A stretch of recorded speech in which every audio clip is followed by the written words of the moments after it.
उत्तर प्रदेश में समाजवादी पार्टी की पीडीए पाठशाला को लेकर विवाद बढ़ता जा रहा है। भदोही के बाद अब कानपुर और प्रतापगढ़ में पीडीए पाठशाला चलाने के आरोप में समाजवादी पार्टी के नेताओं के खिलाफ केस दर्ज किया गया है, जिसे लेकर समाजवादी पार्टी के अध्यक्ष अखिलेश यादव ने नाराजगी जताई है। पीडीए पाठशाला की लड़ाई अब अंग्रेजों के जमाने तक चली गई है, क्योंकि यहाँ बच्चों को पढ़ाई के नाम पर पारिवारिक वर्णमाला सिखाए जाने के आरोप समाजवादी पार्टी के कार्यकर्ताओं पर लग रहे हैं और ऐसे में बीजेपी हमलावर है। लेकिन सवाल यह है कि आखिर बच्चों को सियासी लड़ाई का हथियार क्यों बनाया जा रहा है।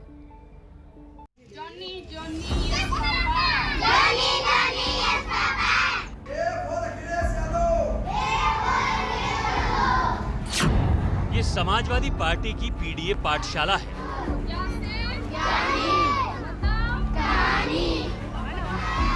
बच्चों को हिंदी, अंग्रेजी, गणित की शिक्षा दी जा रही है, लेकिन पीडीए की इस पाठशाला के खिलाफ प्रशासन एक्शन में है। पीडीए पाठशाला चलाने वाले नेताओं के खिलाफ केस दर्ज किए जा रहे हैं।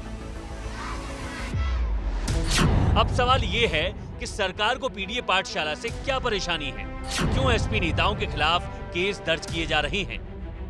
इन सवालों का जवाब जानने से पहले ये जानना जरूरी है कि आखिर समाजवादी पार्टी ने ये पीडीए पाठशाला शुरू क्यों की और यहाँ बच्चों को कौन सा ज्ञान दिया जा रहा है।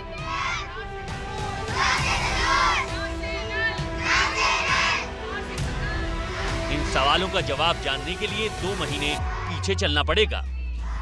बेसिक शिक्षा विभाग ने 16 जून 2025 को एक आदेश जारी किया था।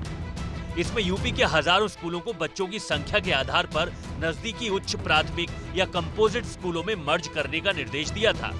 सरकार ने तर्क दिया था, इससे शिक्षा की क्वालिटी में सुधार और संसाधनों का बेहतर इस्तेमाल हो सकेगा। लेकिन छात्र, शिक्षक, अभिभावक और विपक्ष इस फैसले का विरोध कर रहा है। इसके पीछे तर्क ये है कि स्कूल दूर होने से आने जाने में बच्चों का समय बर्बाद होगा, खर्चा बढ़ जाएगा, ऐसे में बच्चों का स्कूल तक छूट सकता है।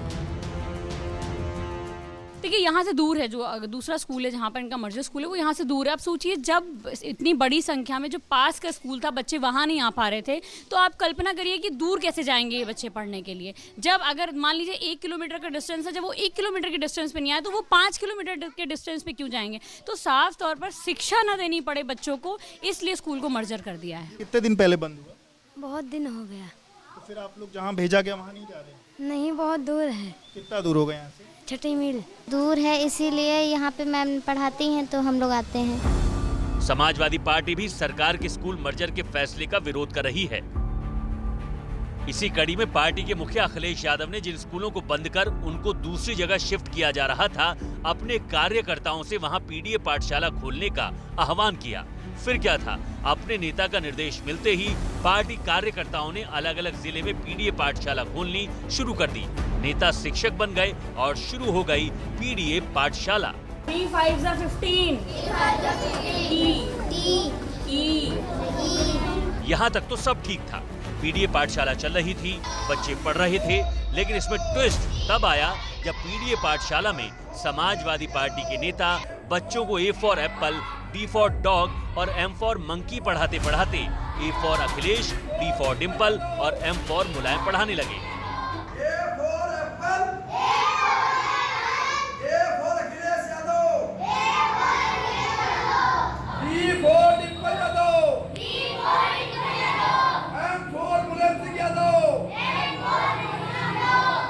आप स्कूल में पढ़े, हम भी पढ़े हैं। जब स्कूल में पढ़ते थे तमाम नेताओं के नाम आते थे, तमाम नेताओं के सिलेबस होते थे। आज पीड़ित परिवार के बच्चों को हम नहीं बताएं कि हमारे नेता कौन है, हमारे अनुयायी कौन है, हमारे बड़े बुजुर्ग कौन है, तो कौन बताएगा? क्या वो जो संगीत सोच के लोग वो बताएंगे? सहारनपुर के बाद आपको सीतापुर लेकर चलते हैं, जहां एसपी कार्यकर्ता बच्चों को शिक्षा देने के मामले में एक कदम आगे बढ़ गया। ये बच्चों को पढ़ाने लगा, अखिलेश यादव को फिर से लाओ, आज से आम का पेड़ लगाओ, आजम खान को छुड़ाओ, इसे इमली होती खट्टी, बीजेपी की होगी छुट्टी।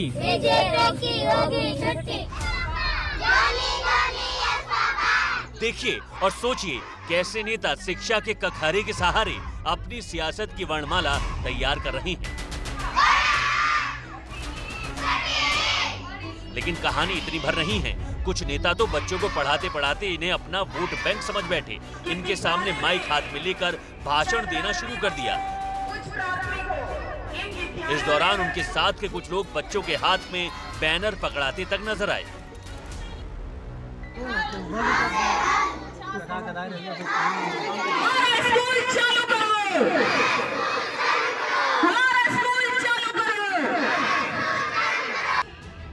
कानपुर में डीएम और बीएसए की जांच में यह भी पाया गया कि पीडीए पाठशाला बिना प्रशासन की इजाजत के चलाई जा रही थी, जिसके बाद रचना सिंह के खिलाफ आईटी एक्ट की धारा 66 और अफवाह फैलाने समेत कई धाराओं में केस दर्ज किया गया है। श्रीमती रचना सिंह गौतम के विरुद्ध कतिपय आरोप अंकित किए गए हैं, जिसमें उनके द्वारा बच्चों के मध्य भ्रम फैलाया जा रहा है कि विद्यालय बंद होने वाले हैं और इसी तरह सोशल मीडिया पर विभाग की छवि धूमिल करने आदि के आरोप अंकित किए गए हैं। हालांकि रचना सिंह का कहना है कि उनकी पीडीए पाठशाला जारी रहेगी। मैं भी चेतावनी देती हूँ कि कितने मुकदमे आप हम पर लगाएंगे, हम ऐसे ही पीडीए पाठशाला निरंतर जारी रखेंगे। अपने बच्चों को, दलित ओबीसी के बच्चों को शिक्षा देते रहेंगे। क्या शिक्षा देना इतना गुनाह है कि हम पर मुकदमा लगा दिया गया? कानपुर की रचना सिंह गौतम के खिलाफ ही नहीं, भदोई में अंजनी सरोज समेत 5 अज्ञात लोगों के खिलाफ और प्रतापगढ़ में रानीगंज विधानसभा से एसपी विधायक डॉक्टर आर.के. वर्मा के खिलाफ भी एफआईआर दर्ज की गई है। इन पर सरकारी स्कूल में पीडीए पाठशाला चलाने और बच्चों से नारेबाजी कराने का आरोप है। इसमें 3 लोग नामजद किए गए हैं व कुछ लोग इसमें अज्ञात हैं। शीघ्र ही साक्ष्यों के आधार पर नियमानुसार वैधानिक कार्रवाई की जाएगी। अपने नेताओं के खिलाफ एफआईआर दर्ज होने के बाद अखिलेश यादव गुस्से में हैं। उन्होंने एक्स पर पोस्ट कर सरकार पर निशाना साधा। अखिलेश ने लिखा, पढ़ाई के लिए तो एफआईआर अंग्रेजों तक ने नहीं की थी। भाजपा का शिक्षा विरोधी चेहरा अब जनता के सामने उजागर हो गया है। अब भाजपा हमेशा के लिए जाएगी निंदनीय। उधर भदोही में एसपी जिलाध्यक्ष ने जिलाधिकारी कार्यालय में ज्ञापन सौंपकर एफआईआर खत्म करने की मांग की है। ऐसा नहीं करने पर आंदोलन की चेतावनी दी है, लेकिन सरकार भी इसे लेकर हमलावर है। संजय निषाद ने समाजवादी पार्टी पर पलटवार करते हुए पीडीए का मतलब बताया। हमारे नेताओं के ऊपर इस तरीके से मुकदमे लादे जा रहे हैं लगातार सर जी। हमारी आवाज को दबाना चाहते हैं। तो ऐसे समाजवादी पार्टी के लोग डरने वाले लोग नहीं हैं और जो भी होगा इस आंदोलन को तेज किया जाएगा अगर ये मुकदमा वापस नहीं लिया गया। केवल परिवार के नेता इसलिए पीडीए क्लास में आते रहे पारे जो है आजम खां है, एम.आर. मुलायम है, डिम्पल है, ये चल रहा है आज के दिन में। पीडीए का पूरा शुद्ध बता दो, जनता ने पीडीए का फार्मूला निकाल के दूर किया। पी फॉर पीड़ित, टी फॉर दुखी, ए फॉर अपमानित।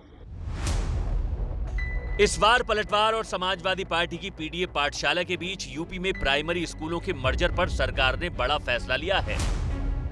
अब 1 किलोमीटर से अधिक दूरी पर किसी भी स्कूल को मर्ज नहीं किया जाएगा।